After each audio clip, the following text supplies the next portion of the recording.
The day I discovered what true betrayal felt like, I was sitting at our mahogany dining table, surrounded by college acceptance letters.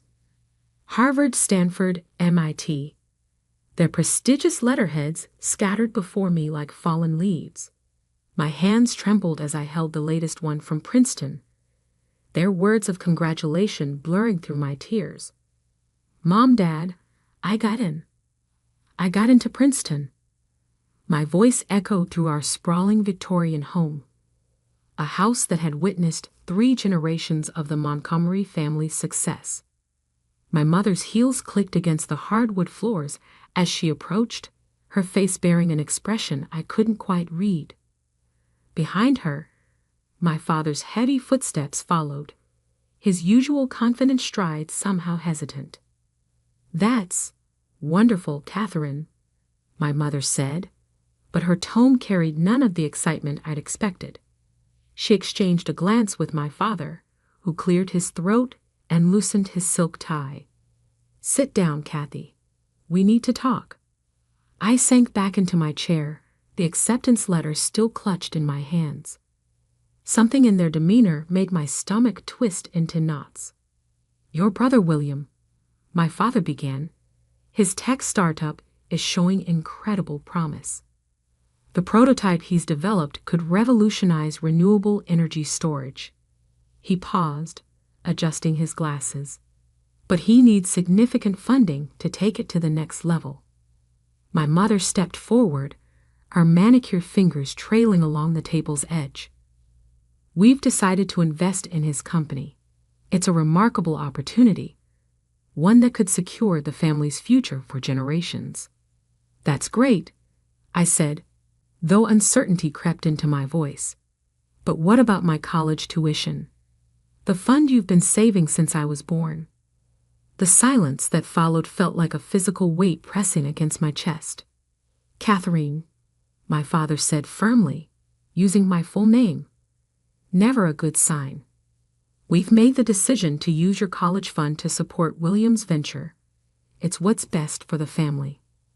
The world seemed to tilt on its axis. "What?" "But that was my money. You promised." "Don't be selfish, Catherine," my mother cut in sharply. "William's project could be worth millions. You can take out student loans like other people do, or maybe consider a local community college for a few years." I stared at them, these people who had raised me, who had always preached about the importance of education, who had spent years encouraging my dreams of attending an Ivy League school. Now they stood before me, calmly destroying those dreams to favor my brother. Again. William had always been their golden child. 4 years older than me, he dropped out of college to pursue his entrepreneurial dreams, while I spent my high school years maintaining a perfect GPA, serving as class president, and winning national science competitions. William bounced from one failed startup to another, each time convincing our parents to invest just a little more. "How much?" I asked, my voice barely a whisper. "What?" my father frowned. "How much of my college fund did you give him?" My mother shifted uncomfortably. "All of it. The full $289,000. The number hit me like a physical blow. Nearly $300,000 gone. Every birthday check from grandparents, every summer job earning, every penny saved for my future, handed over to William without a second thought." I stood up so abruptly my chair toppled backward. "Did you even consider asking me? It's my money." "Catherine Elizabeth Montgomery," my father's voice boomed through the dining room. "That is enough. This decision is final. William's project needs this investment, and as part of this family, you need to support what's best for everyone." "Best for everyone?" I laughed, but it came out more like a sob. "Or best for William?" "Your brother has vision," my mother said defensively. "He sees opportunities others can't. Sometimes that means taking risks. Risks with my future, I shouted, surprising even myself with the volume. What about my vision? My opportunities? My father's face hardened. If you can't understand the importance of supporting your family's interests, perhaps you're not as mature as we thought. Go to your room until you can discuss this rationally. I stood there, 18 years old, being sent to my room like a child for daring to object to having my future stolen. In that moment, something inside me shifted. A fundamental change in how I saw my family, my place in it, and what I needed to do next. Without another word, I turned and walked upstairs to my room, but instead of collapsing on my bed to cry, as they probably expected, I pulled out my largest backpack and began to pack. Essential clothes, my laptop, the emergency credit card I'd never used, and most importantly, my documents, birth certificate, social security card, passport. My hands moved methodically, my mind surprisingly clear despite the chaos of emotions swirling inside me. From my sock drawer, I retrieved the $200 I'd saved from my last tutoring sessions. Money I hadn't added to my college fund because I'd planned to use it for Princeton merchandise once I got in. Now it would serve a different purpose. As I packed, memories flooded through my mind. William's first failed startup, a social media platform for pets that burned through $50,000 our parents' money. His second attempt, a cryptocurrency that lasted 3 months before collapsing. Each failure met with encouragement, support, and more funding, while I was told to be practical about my dreams. The sound of the doorbell interrupted my thoughts. Through my window, I saw William's Tesla pulling into the driveway. Of course he was here, probably coming to collect his latest handout. I could hear their voices drifting up from below. William's charismatic laugh, my mother's adoring tone, my father's proud rumble. The perfect family moment, complete with their perfect son and his perfect excuses for needing more money. Opening my laptop one last time, I wrote 2 emails. The first to Princeton. Dear Admissions Committee, with deep regret, I must decline your offer of admission. Due to unexpected financial circumstances, I will be unable to attend Princeton University this fall. Thank you for the opportunity. Sincerely, Catherine Montgomery. The second email went to my parents. Mom and Dad, you've made your choice, and now I'm making mine. Don't look for me. Don't try to contact me. I'll find my own way without the family money or the family name. Catherine. I hit send, then removed the battery from my phone. From downstairs, I could hear William launching into another enthusiastic pitch about his revolutionary technology. In his world of dreams and schemes, $289,000 was probably just another number, just another stepping stone to his imagined success. But for me, it was the last straw. Slinging my backpack over my shoulder, I took one final look at my room, at the debate team trophies, the science fair medals, the honor roll certificates, all evidence of a life spent trying to earn the approval of parents who would always choose William first.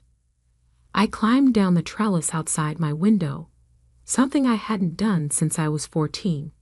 My feet hit the ground softly, and without looking back, I walked away from the Montgomery family estate. In my pocket was $200. In my head was a lifetime of straight A's and academic achievements. And in my heart was a burning determination to prove that they had made the biggest mistake of their lives. I didn't know then that 10 years later, I would be sitting across from them in a corporate boardroom, watching them pitch their failing company to potential investors, not realizing that their last hope for salvation was the daughter they had dismissed so easily. But that part of the story would come later. First, I had to build something from nothing. First, I had to become someone they would never expect their practical daughter to be. With each step away from my childhood home, my resolve strengthened. They wanted to bet everything on William. Fine. I would bet everything on myself. And I wouldn't need their $289,000 to do it. The first night of freedom tasted like cheap coffee and desperation. I sat in a 24-hour diner on the outskirts of Boston, my backpack tucked securely under my feet, watching my phone battery slowly die. Before it went dark completely, I saw 17 missed calls from my mother, 5 from my father, and 1 text from William. "Don't be dramatic, Kathy. Come home." I ordered another coffee, spreading my remaining cash on the laminate table. $178.42. The bus ticket from Connecticut had taken a bigger bite than expected. "More coffee, hun?" The waitress, Maria, had kind eyes and wore a name tag with 5 gold stars. "Thanks," I said, then hesitated. "Are you hiring?" She looked me over. Pristine college interview clothes, expensive laptop, the obvious signs of a privileged kid playing runaway. But something in my expression must have touched her because she didn't immediately dismiss me. "Kitchen help," she said finally. 6 to 2, minimum wage plus tip split. Start tomorrow if you want. I nodded, relief flooding through me. "I'll be here." "There's a motel down the street," she added, scribbling on her order pad. "Tell Jimmy that Maria sent you. He'll give you the weekly rate." That night, in a motel room that smelled of old cigarettes and cleaning supplies, I opened my laptop and began to plan. The Princeton acceptance letter was still in my bag, a reminder of the future I'd just lost. But as I stared at it, an idea began to form. I'd spent my high school years tutoring rich kids in advanced mathematics and sciences. Their parents paid premium rates for my services because I got results: perfect SAT scores, improved GPAs, early college admissions. I'd always seen it as a way to earn extra money for college. Now, I saw it as the foundation for something bigger. Opening a new document, I began to type: Elite Academic Consulting Specialized Tutoring and College Admissions Guidance founded by a Princeton-accepted scholar. I worked through the night, building a simple website using my coding skills from AP Computer Science. By dawn, I had created professional-looking business cards at an all-night print shop, spending $50 of my precious savings. The next 6 months fell into a grueling routine. From 6 a.m. to 2 p.m., I worked at the diner, learning every aspect of the business I could. Maria, it turned out, had owned the place for 20 years. She taught me about inventory management, staff scheduling, and most importantly, how to read people. From 3 p.m. to 9 p.m., I built my tutoring business. My first client came from a regular at the diner who overheard me helping Maria's daughter with calculus during my break. Word spread quickly among the wealthy suburbs of Boston. There was a young tutor who had gotten into Princeton, but chose to defer, who could explain complex concepts clearly, who guaranteed results. I never mentioned my real last name. Catherine Montgomery became Kate Morgan, and my clients never questioned it. They cared about results, not pedigree. By month 3, I was making enough from tutoring to quit the diner, though I still helped Maria with her books on weekends. She'd become something between a friend and a mentor, teaching me lessons about business that no Ivy League school could match. "You're good with numbers," she said one Sunday, watching me optimize her inventory system. "But you're better with people. That's where real money is made." She was right. My tutoring clients weren't just paying for academic help. They were paying for confidence, for hope, for a chance at the future their children dreamed of. It was something I understood intimately. One day, as I was reviewing a student's college essay, his mother made an offhand comment that would change everything. If only you could clone yourself. Every parent in Boston would hire you. That night, I couldn't sleep. Clone myself? No. But I could scale. I reached out to other high-achieving students who had gotten into top colleges but chose to take gap years. Many were brilliant, but needed money, just like me. I offered them a proposition: work under my brand, use my methods, and earn 70% of the fees while I handled marketing and client acquisition. Within 2 months, Elite Academic Consulting had 10 tutors. Within 6 months, we had offices in Boston, New York, and Greenwich, Connecticut, though I carefully avoided any locations too close to my family's social circle. My first million came faster than I expected, earned through a combination of the tutoring business and strategic investments in tech stocks. I lived modestly, pouring every spare dollar into expansion.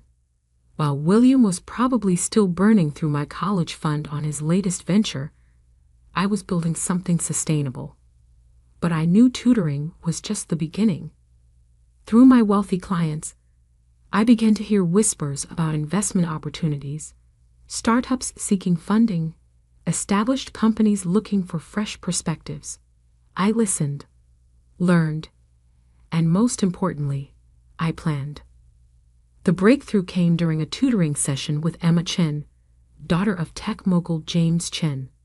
As I helped her with advanced economics, I noticed the investment prospectus for his company, Chen Tech Solutions, lying open on his home office desk. "Dad's worried," Emma confided during our study break. "The new energy storage project is failing, but he's invested too much to back out now." Energy storage, just like William's supposed revolutionary technology. I spent that night researching Chen Tech's project, and by morning, I knew 2 things. First, their approach was fundamentally flawed, and second, I knew how to fix it. It took 3 weeks to get a meeting with James Chen, using every connection I'd built through my tutoring network. When I finally sat across from him in his corner office, he looked amused. "Miss Morgan," he said, "my daughter speaks highly of you. But what makes you think you understand energy storage technology?" I opened my laptop and began my presentation. 4 hours later, he wasn't smiling anymore. Instead, he was offering me a partnership. 30% stake, he said, if you can deliver what you're promising. I countered with 40% and full control of the technical development. He agreed. 6 months later, Chen Tech's new energy storage system was revolutionizing the industry. The technology that William had dreamed of creating, I had actually built, though under a different name and with a different company. My net worth jumped to 9 figures overnight. But I wasn't done. Using Chen Tech's success as a springboard, I began acquiring struggling tech companies, particularly in the energy sector. Each acquisition was done through shell companies and holding firms, always keeping the name Catherine Morgan separate from the growing business empire. I hired the best lawyers and accountants to create a labyrinth of corporations that all led back to Morgan Enterprises, my private holding company. To the outside world, Morgan Enterprises was run by a reclusive CEO who never gave interviews or appeared in public. Years passed. My empire grew. I moved from Boston to New York to Silicon Valley, always staying ahead of any chance encounters with my family. Through discreet sources, I kept tabs on them. William's string of failures continued, each one funded by my parents' dwindling resources. The Montgomery family fortune, built over generations, was being bowled dry by their blind faith in their son. Then one morning in my San Francisco penthouse office, my assistant brought me interesting news. Montgomery Technologies is looking for investors, she said, placing the report on my desk.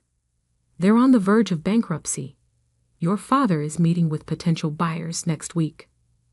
I picked up the report, a smile playing at my lips.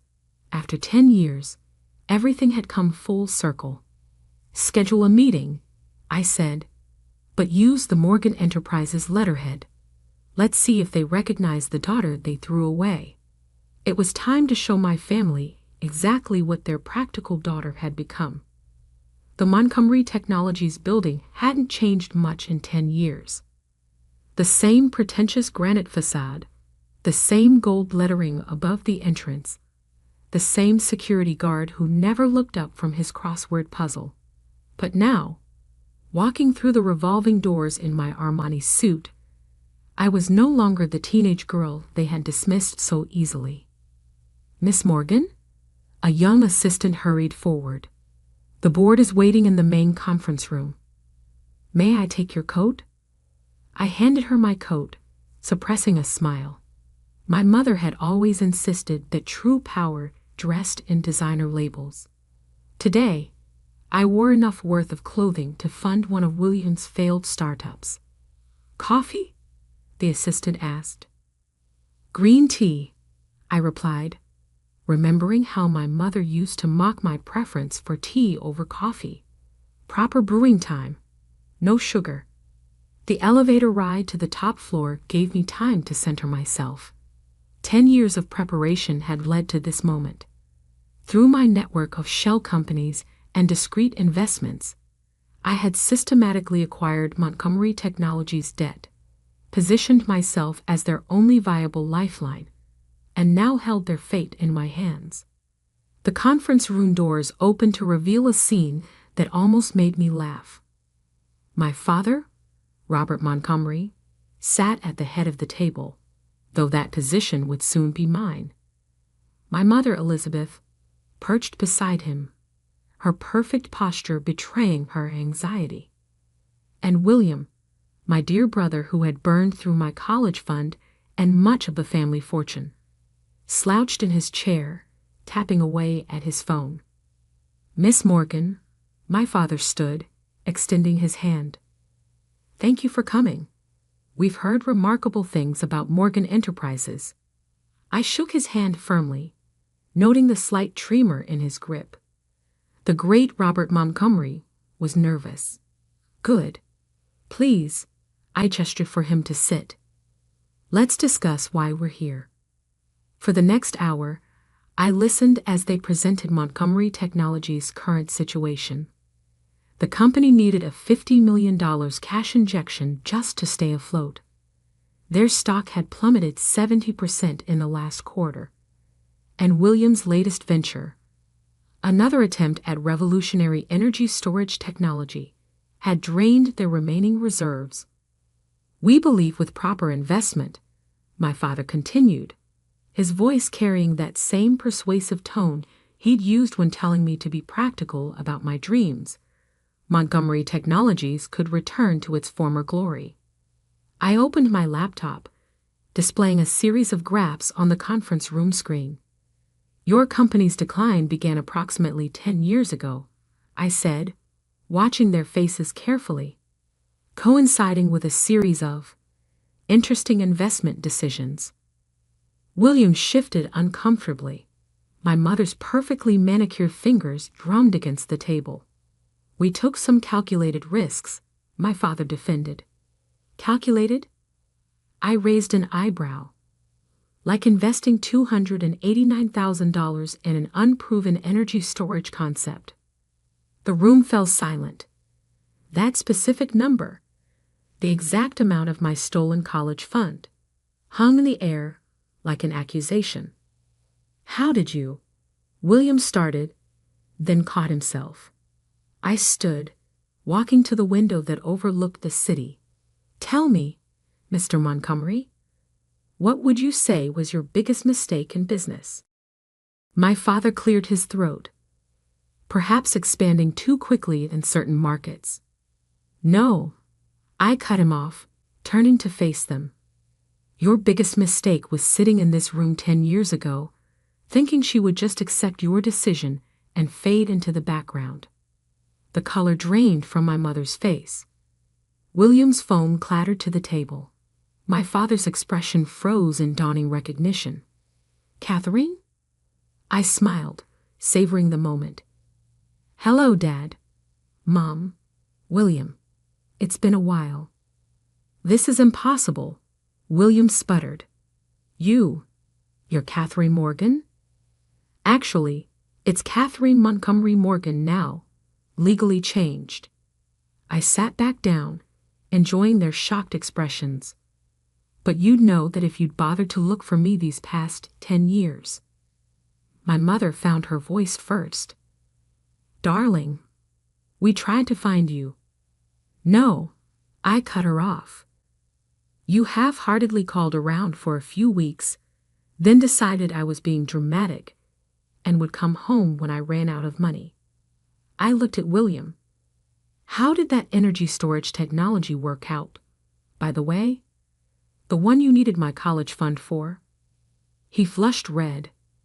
There were unexpected complications. Funny, I interrupted again, pulling up another presentation. Because Morgan Enterprises' subsidiary, Chentech Solutions, seems to have solved those complications quite successfully. I displayed the schematics of the energy storage system I'd helped develop, the one that had made me my first billion. My father's business instincts finally kicked in. You own Chentech? Among other things. I began listing companies on the screen. Chentech Solutions, Elite Academic Consulting, Morgan Global Ventures, and as of last month, approximately 40% of Montgomery Technology's outstanding debt. The room spun into chaos. William jumped up, knocking over his chair. My mother pressed her hands to her face. My father just stared, his empire crumbling before his eyes. Why? He finally asked. Why not just tell us who you were? I leaned forward, meeting his gaze. Because you needed to see me as you truly are. Not as parents facing their daughter, but as failing business people facing someone more successful than they ever imagined I could be. What do you want? William demanded. Revenge? I laughed. Revenge? Brother dear, if I wanted revenge, I would have bought this company 6 months ago and fired you all immediately. I stood, straightening my suit. No. What I want is to fix what you broke. What does that mean? My mother asked quietly. It means I'm offering to save Montgomery Technologies. Full debt restructuring, capital injection, and technological partnership with Chentech Solutions. I paused, letting that sink in. But there are conditions. My father's business mask slipped back into place. What conditions? First, William is out. No more positions, no more investment in his ventures, no more draining company resources. William started to protest, but my father silenced him with a look. Second, you and Mom retire, Dad. The company needs new leadership, not nostalgic devotion to failed strategies. And third? My mother asked, her voice barely a whisper. Third, I smiled, you all admit that sending me away was the best thing you ever did for me. Because everything I built without the Montgomery name, without the family connections, and without your money. Silence fell over the room. My father looked at the empire I'd built, displayed on the screen behind me. My mother's eyes filled with tears. Whether from pride or regret, I couldn't tell.